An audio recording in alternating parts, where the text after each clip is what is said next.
meus eternos detetives! Tudo bem com vocês? Quarto ano, vamos começar a nossa aula de história. Que legal, gente! Vamos lá, então?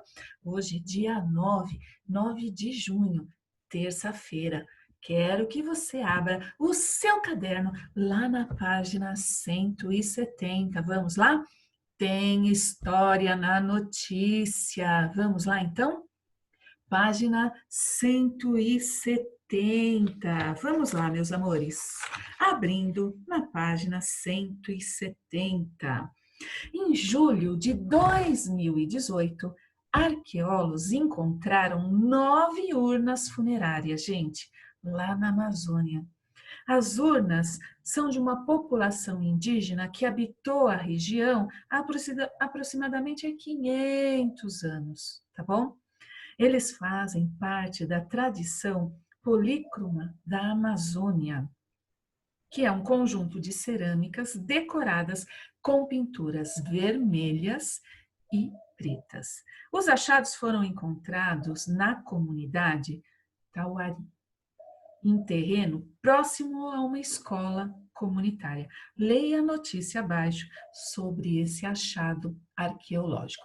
Por que virou notícia? Quero explicar para vocês. Normalmente, esses achados são feitos pela própria população local. Então, eles acham, por exemplo, a urna, eles que desenterram.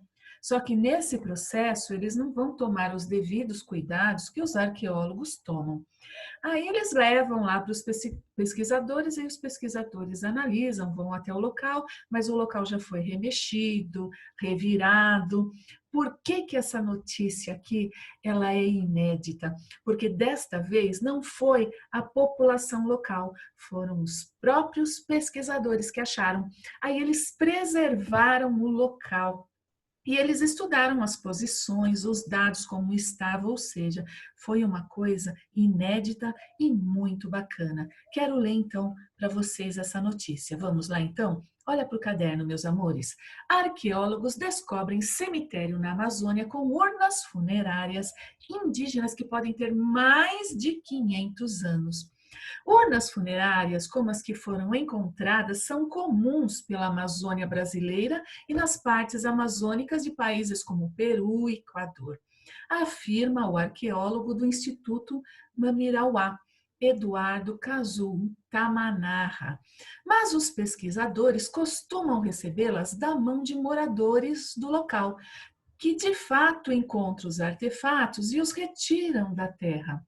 Agora, escavar e encontrar uma cova com as urnas dessa cultura do jeito que estavam e realizar todo o registro científico é algo inédito, aquilo que eu estava contando para vocês. A maneira como as urnas foram encontradas chamou a atenção dos arqueólogos. As urnas funerárias têm rostos desenhados. O interessante é que nenhum desses rostos estava olhando para o outro. Olha que legal, né? As urnas tinham rostos desenhados, mas nenhum estava se olhando, né? Olhando assim o desenho, né? Nenhum olhar se cruzava. Se uma foi enterrada com o rosto para cima, a urna ao lado dela estava olhando para baixo e a seguinte estava enterrada de lado. É como se elas não quisessem olhar uma para a outra. As urnas seguiam uma ordem. Claramente elas foram enterradas daquele jeito e foi intencional, comenta o pesquisador do Instituto Mamirauá. Legal, né, gente? Eles acharam, então eles foram, por exemplo, essa observação que eles fizeram, um morador local não vai fazer essa observação, ele simplesmente vai tirar a urna e levar para os pesquisadores. Por que que isso foi inédito? Porque foram os próprios pesquisadores que acharam. Aí eles estudaram tudo e repararam, olha que interessante, né? As posições das urnas. Legal, né, gente? Aqui tem uma foto, porque eu quero mostrar para você, relembrando, porque nós brincamos, né, já de achar fósseis, né, nós brincamos de ser paleontólogos, né? Então, mas o que são os arqueólogos? Eles são cientistas, pesquisadores, eles estudam a cultura do homem, tanto do passado quanto do presente também, hein? Não é só passado, não. Aqui nós estamos vendo uma escavação, um sítio arqueológico. Gente, eles vão bem devagar, porque tem coisas de muito, mas de muitos anos atrás. Então, eles vão até com escovinha de dente, senão desmancha tudo para preservar. Coisa que o morador local ele não vai fazer isso, não é?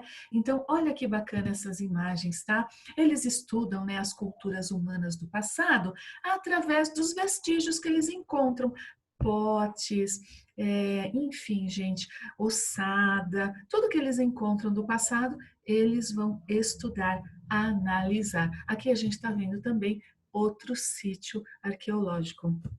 Coloquei aqui para vocês a notícia, essa notícia que está aqui no nosso caderno, coloquei aqui para vocês. Peguei da internet com a foto, porque no caderno não tem a foto, né? Então, olha lá, urnas funerárias de 500 anos são encontradas na Amazônia. Arqueólogos de Instituto localizaram os objetos no estado do Amazonas. Olha aí, hein? As urnas, tá bom? Eles encontraram, né, urnas, que bacana, né? Muito bem. Bom, agora vamos lá, né? Inédito. O que quer dizer a palavra inédito, né? Que nunca foi visto, que é uma coisa original, uma coisa nova. E esse achado foi inédito. Pensa comigo, porque eu já falei. Por que esse achado foi inédito? Ah, muito bem, porque foram os próprios pesquisadores que acharam, porque normalmente quem acha é a própria população local que vive ali. Só que daí eles pisam, eles tiram sem cuidado, né? Eles não são especialistas e muitos dados valiosíssimos acabam se perdendo nesse processo. Agora, foi inédito porque foram os próprios pesquisadores. Então, eles fizeram tudo certinho desde o início. Legal, não é? Então vamos lá, meus amores. Normalmente são os moradores locais que acham as urnas. Eles retiram as urnas da terra e as levam para os pesquisadores. E nesse processo eles pisam, às vezes eles quebram, eles não reparam na posição, não é verdade? E acaba se perdendo, né? E, por exemplo, os pesquisadores perceberam, né, que nenhum rosto estava olhando para nenhum outro rosto. Isso não é legal? Coisa que um morador local não vai perceber. Por que esse achado arqueológico é considerado inédito? Então vamos lá, né? Então a primeira pergunta é, normalmente, como os pesquisadores encontram as urnas? Eles encontram através dos moradores, os moradores que acham, não é verdade? Por que esse achado, então, foi inédito? Esse achado é considerado inédito porque foram os próprios pesquisadores que acharam e escavaram o local, certo? Então, normalmente, quem acha é a própria população local. Esse foi inédito porque quem achou foram os próprios pesquisadores, tá bom? Como as urnas foram enterradas? Eles perceberam que teve ali uma intenção clara, elas não foram simplesmente enterradas, tá? Elas tinham desenho, né, de rosto e cada rostinho não olhava para o outro. Então, se um estava olhando para cima, o outro estava olhando para baixo, o outro estava olhando para o lado. Nenhum olhar estava se cruzando. Por que disso? Não se sabe, tá bom? Podiam estar vigiando, não sei, né? Enfim, a gente não sabe, mas os pesquisadores continuam as pesquisas, pode ser que algum achado revele, né? Porque isso é um quebra-cabeça. Estudar o passado, gente, é um quebra-cabeça. Acha-se uma pecinha aqui, outra ali, eles vão montando e vão, né, surgindo hipóteses, tá bom? Como as urnas foram enterradas? As urnas foram enterradas de um jeito que os rostos que estavam desenhados nelas não se olhavam entre si. Então, se tinha um rostinho olhando para cima, o outro olhava para baixo, o outro para o ladinho. Legal, né? Bem legal, né? Bom, em sua opinião, agora você, meu detetive, quase diplomado, hein? Vamos lá, meu querido, minha querida aluna do quarto ano, que está fazendo tudo com letrinha bonita, com capricho, com empenho. Por favor, sempre empenho, que é força de vontade, né? Não pode ter preguiça. Carinho para fazer com amor e capricho, né? Tem que ter capricho e tem que desenvolver agora, sendo criança, tá bom? Para crescer caprichoso. Então vamos lá, em sua opinião, qual pode ter sido o motivo para as urnas terem sido enterradas dessa forma? Agora é com você, você vai dar aí a sua opinião, é pessoal, tá bom? Pensa aí, meu detetive, por que nenhum olhar estava se cruzando? Pensa aí. Eram inimigos? Não sei. Um estava cuidando, assim, de repente eles acreditavam, né, não sei, né, em outros seres, em espíritos, então um tinha que olhar daqui, um tinha que vigiar dali, não sei. Pensa aí o que você acha, tá bom? Continuando, então, página 172. Olha que lugar bonitinho, né? Portugal. Outros lugares, outra forma de vida.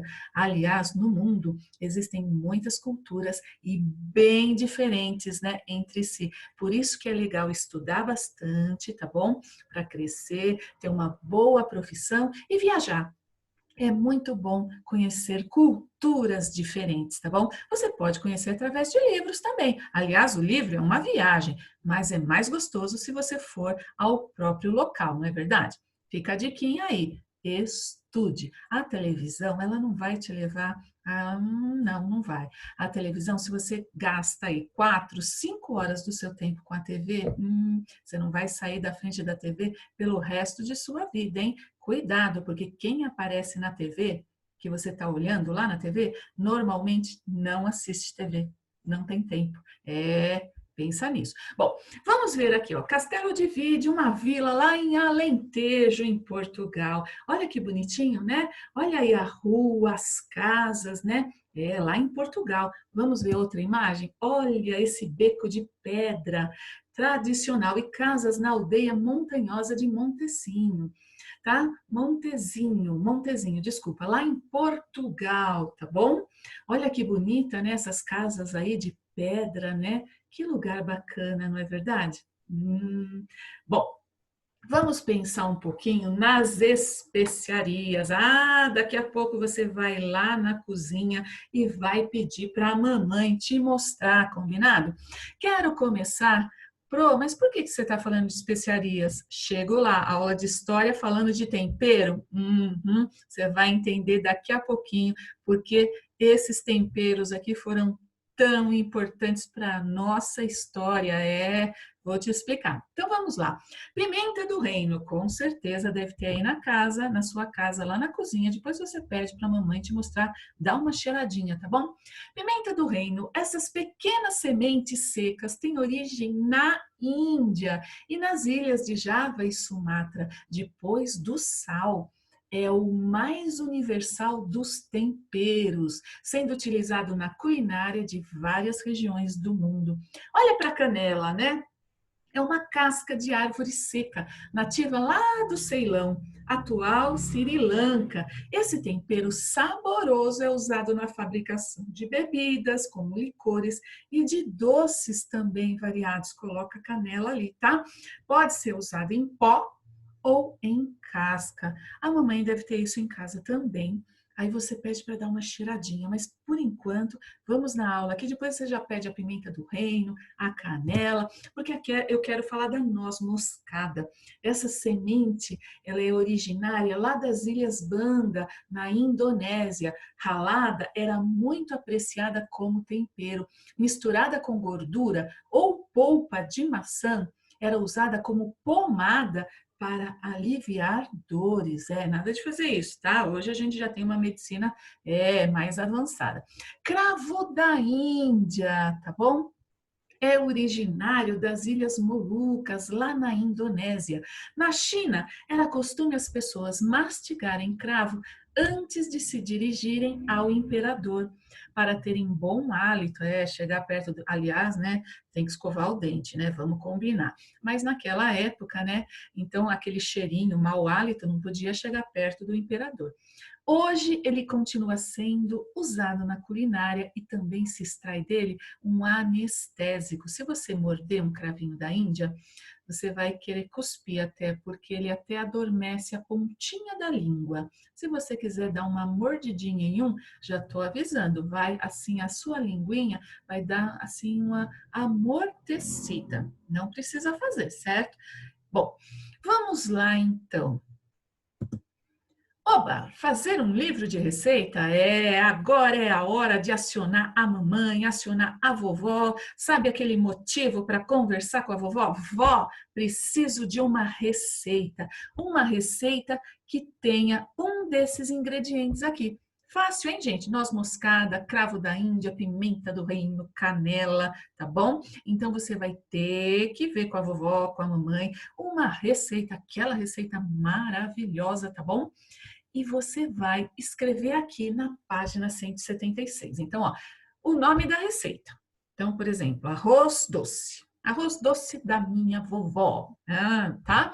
Aí você vai colocar os ingredientes. Então, pode colocar uma bolinha colorida e coloca lá, né, em cada linha um ingrediente. Faz uma coisa bem bonitinha, tá? Então, aqui, os ingredientes da sua receita. Depois, lá na outra página, o modo de fazer. Combinado? Ah, meus amores, quero mostrar agora para vocês uma receita. Eu separei uma receita aqui para vocês verem, uma receita bem bacana, uma receita de arroz doce. Vamos lá então? Olha que legal a receita aqui, tá? A receita é de arroz doce. Vamos a ela, então? Presta atenção nessa receita, ó. Arroz doce tradicional. Vai entrar uma especiaria, Pro? Vai entrar. Gente, adoro arroz doce. Vamos ver essa receita? Presta atenção, ó. Ela vai falar, ó. Esse todo mundo conhece. A gente vai preparar um arroz doce bem do cremosinho.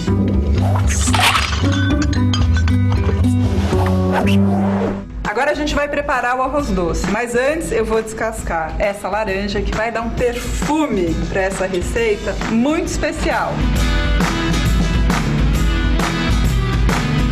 Ela está mostrando os ingredientes, coisa que você vai escrever lá, os ingredientes da sua receita. Ó, não precisa ser arroz doce não, qualquer receita que tenha aí no ingrediente uma das especiarias, pode ser salgada, opa, olha a minha aqui, é só um exemplo, tá bom? Um exemplo.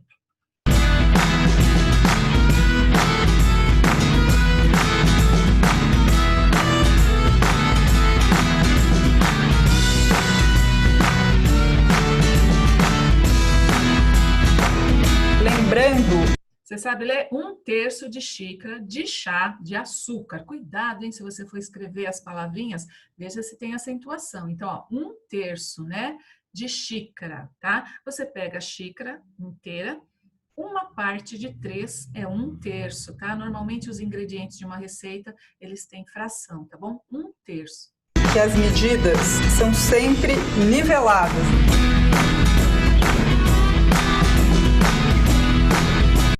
Entrou a canela, cravo da Índia, olha aí minhas especiarias entrando na receita, hein? Você viu? Canela, cravo da Índia.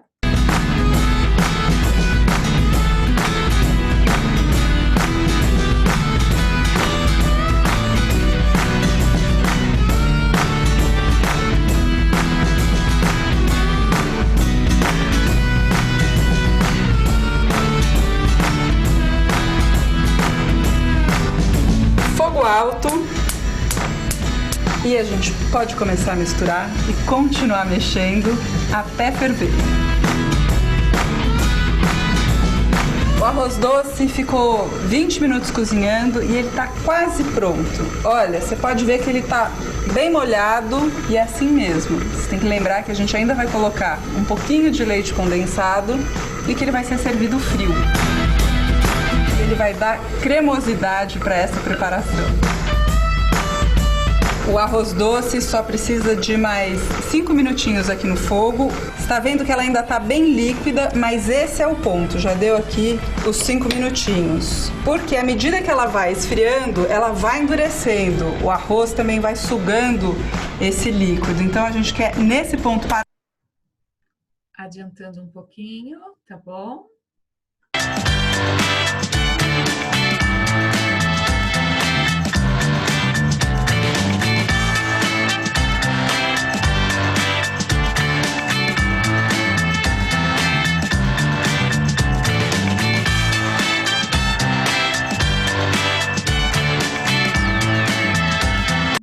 Nossa, olha a canela em pó aí, né? Que delícia, não é, gente? Muito gostoso, não é verdade?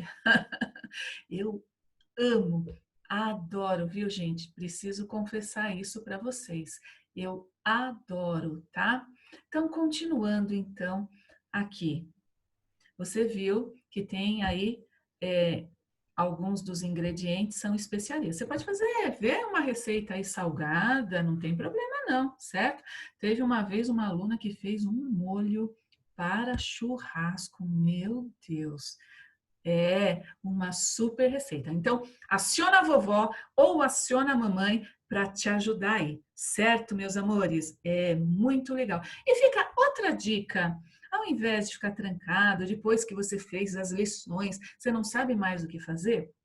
Convida a mamãe, ajuda na cozinha, cozinhar também é uma terapia. Não faz mal que você não sabe, ajuda a mamãe ali a preparar alguma coisa. Gente, é bem bacana. Além de você estar junto com uma pessoa que você ama, porque família é muito importante, a gente não pode esquecer disso, você está aprendendo uma coisa bem útil e está ainda, né, se divertindo, fazendo alguma receita, certo? Cuidado com o fogo, isso precisa de um adulto, tá bom? Então convida a mamãe e fala: mãe, vamos fazer juntos uma receita? Ou a vovó, de repente, se ela mora aí com você, tá bom? Existem aí receitinhas maravilhosas, olha que bacana, né? Um jeito de passar o tempo com qualidade, certo? Muito bem, vamos continuar então? As especiarias, quero falar delas. Quero falar das especiarias. As especiarias, gente, elas, vamos pensar numa época que não tinha geladeira, não tinha eletricidade, não tinha televisão, não tinha videogame. Ai, que horror, não é verdade? Então, as comidas estragava muito rápido. Não tinha geladeira, não tinha como conservar. E as especiarias, elas disfarçavam aquele azedinho do alimento. Nossa, então elas eram caras, ganhava-se, os comerciantes ganhavam muito dinheiro lá em Portugal. Então o que que eles faziam? Lá de Portugal, eles iam até as Índias, aí eles compravam as especiarias, gente. As especiarias, elas serviam como tempero, como perfume, como remédio, que você viu que eu acabei de falar para vocês lá da maçã, não é verdade? Raspadinha, enfim. Tinha também seda, porque as roupas dos portugueses, elas eram pesadas, sem cor, e aquelas sedas maravilhosas, coloridas, leves, tecidos leves, encantavam os ricos da Europa. Então, o que que acontecia? Eles queriam lá comprar. Por que que eles queriam ir lá? Então vamos lá, vamos entender esse trechinho para você ver. As especiarias eram transportadas pelos mais diversos meios: canoa, embarcações de junco, navios, elefante, cavalo, camelos. A viagem era tão demorada, pagavam-se tantos impostos pelo caminho e havia tantos intermediários, ou seja, um vendia para o outro, que vendia para o outro, que vendia para o outro, cada um tendo, né, um lucro, então aumentando um pouquinho o preço, não é verdade? Isso são intermediários, que as especiarias chegavam caríssimas à Europa. Por isso, elas eram consumidas apenas pelos nobres e ricos. O povo adorava, eles apreciavam, gente, mas eles não tinham dinheiro para comprar. Então, o que que aconteceu aí, né? Tinha tanto intermediário que era muito caro, mas Portugal era um reino bem estabelecido naquela época e os comerciantes e o rei queriam, ganhar dinheiro, que é aí que vai entrar. Vamos responder aqui primeiro, Se as especiarias custavam muito caro, mas eram necessárias para os europeus, qual seria a forma de conseguir comprá-las mais barato? Então, olha só, todo mundo queria consumir as especiarias, mas ela passava de pessoa para pessoa, cada um ia pondo um preço, chegava muito cara. Qual seria a solução? E até lá. Muito bem. Quer ver um exemplo? Faz de conta que eu quero comprar uma caneta. Aí eu vou aqui na esquina da minha casa, tem um bazar, a caneta que eu quero custa R$ 20. Nossa, R$ 20. Só que se eu for lá na 25 de março, a mesma caneta custa 4. Hum, por que que aqui ela custa 20? Porque eu estou comprando de intermediários. Alguma pessoa foi até 25 de março, pode ter sido o lojista ou não. Pode ter sido alguém que vendeu para o lojista, colocou um lucro, aí o lojista vai vender para mim, coloca o lucro, vai ficando caro. Quanto mais intermediário tem, mais caro fica o produto, certo? Então, se eu for direto, né, lá na 25 de março, eu acabo comprando a mesma caneta, muito mais barata. Então, foi isso que os portugueses fizeram, os europeus fizeram, tá bom? Então, indo até as Índias para comprá-las mais baratas, sem os intermediários. Então, o que que Portugal fazia? Né? Ia até as Índias, comprava as especiarias, voltava, mas vendia caro, vendia caro, mas ganhava muito dinheiro com isso, tá? Esse comércio estava dando muito dinheiro para Portugal, certo? Pro, mas eu ainda não entendi. O que que as especiarias têm a ver? Muita coisa, sabe por quê? Olha para o mapa. Aqui, ó, tá vendo a setinha? Portugal e Espanha. Ó, Portugal bem pequenininho, viu? Espanha, olha a França aqui do lado. Mas vamos falar de Portugal, tá bom? Então, o que que acontecia? Aqui é o mar Mediterrâneo, onde eu tô passando com a setinha, tá bom? Eles vinham para cá. Olha o caminho que eles faziam. Eles vinham pelo mar Mediterrâneo, faziam um pedacinho de terra aqui, chegavam aqui, ó. Aqui as Índias, é aqui que eles compravam as especiarias, tá bom? Então, eles faziam, ó, olha para a setinha que eu tô fazendo esse percurso. Só que a Turquia, que está aqui, ó, bloqueou, fez um bloqueio. Ó, aqui ninguém mais passa. Por quê? Porque a Turquia queria ganhar dinheiro também. Vocês compram de mim, então ninguém vai passar por aqui.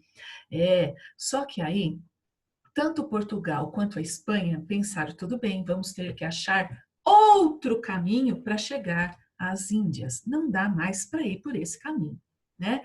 Aí o que que Portugal pensou? Gente, eles não tinham satélite, eles não conheciam, imagina que a América, tá vendo? Ó, tudo oceano, eles não conheciam. Imagina que para eles era oceano. Não era, mas eles não conheciam, tá? Então os portugueses pensaram assim, bom, para a gente ir para as Índias, vamos descer, contornar a África. A ideia deles, olha para minha setinha, era descer e de repente chegar aqui, ó. Eles não imaginavam o tamanho da África. Já os espanhóis pensavam que a Terra, eles já achavam, né, que a Terra era redonda, porque muita gente achava que a Terra era plana, mas eles já achavam que a Terra era redonda. Então eles pensaram assim, a Espanha, nós vamos em linha reta, olha a minha setinha, nós vamos em linha reta. Aí, ó, na cabecinha deles era assim, olha para minha seta, eles vão para cá, de repente eles chegam aqui, ó, tá? Era a ideia. Tudo para comprar as especiarias. E o que que aconteceu? Portugal lançou-se ao mar em busca de um caminho para as Índias, porque eles ganhavam muito dinheiro com esse comércio. Eles se lançaram, né, às grandes navegações. Os espanhóis também. Foi aí, né, que eles encontraram terras. Peraí, terras? Terras, pro? Aham. Encontraram a América. Ah, professora, só que eles não deram muita importância em um primeiro momento, porque eles estavam querendo mesmo chegar às Índias. Por que que eles queriam chegar às Índias? Porque eles ganhavam muito dinheiro com as especiarias, tá bom? Então, o que que Portugal fez, né? Portugal foi contornando a África. Demorou, viu, gente? Demorou para chegar aqui, ó. Nossa, demorou muitos anos, 80, nossa, demorou bastante, mas finalmente eles encontraram um caminho para as Índias. Mas vamos lá então. Pinte o mapa conforme a legenda. De verdinho, a América do Sul. América do Sul, gente, lembrando, né? Ó, América do Sul, o Brasil tá aqui, né? Muito bem, pinta a América do Sul inteirinha de verde. A Europa, olha aqui a Europa, olha para minha setinha Europa de vermelho. A África você vai pintar de amarelo, tá bom? A Ásia você vai pintar de laranja, tá bom? E só, né? Só. Então, de novo, ó, América do Sul de verde, Europa de vermelho, a África de amarelo, a Ásia de laranja, tá bom? Os demais você deixa aí em branco, certo? Muito bem, pinta bonitinho, Bom, Depois de realizar a pintura e observar o mapa, bem como a ampliação de parte dele, complete as frases abaixo. Portugal e Espanha. Onde que eles ficam? Em qual continente, gente? Portugal e Espanha. Vamos lá? Qual é o continente? Europa? Parabéns. E maiúsculo, substantivo próprio. Então, ó, Portugal e Espanha são países que ficam na Europa. Muito bem.